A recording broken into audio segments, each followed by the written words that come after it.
Hello and welcome to the MotionSet programming introduction of the XD Indexer drive from Ormac Systems. This video will introduce MotionSet and its easy-to-use programming interface. MotionSet is the future of easy-to-use software configuration for Ormac servo motion control products.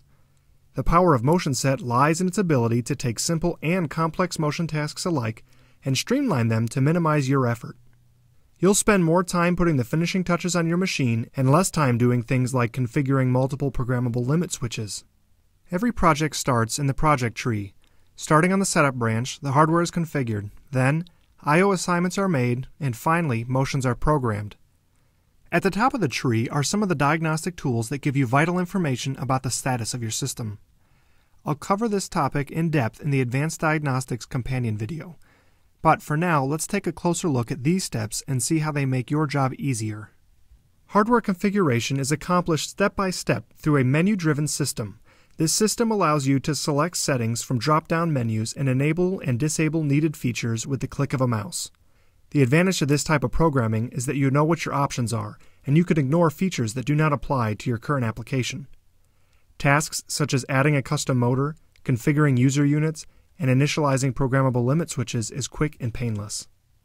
The I/O assignment is extremely easy to use through this drag-and-drop interface. There are a lot of input and output functions available in the XD indexer, so we won't go over them here, but it is important to note two things.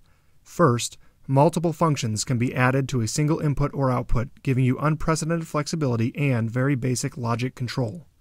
Second, if digital I/O is not what you had envisioned for your application, motion parameters can be set and motions can be triggered via Ethernet communications. With setup complete in the I/O assigned, it is time to program motion. The XD indexer supports 32 motion profiles, all of which are menu-driven. Homing and jogging functions are available, but they do not count against your 32 available motions. You should check out our homing tutorial because this platform makes even the most complex homing routine easy to configure with lots of options to fit your specific application. Each of the 32 motions can be independent, repeated, or be linked into chains. Absolute or relative motion, continuous velocity, gearing, camming, and registration functions are all definable motion types. This concludes the MotionSet programming introduction. Please view our MotionSet Diagnostics companion video next. To view this companion video or other training videos on the XD Indexer, visit us at ormac.com.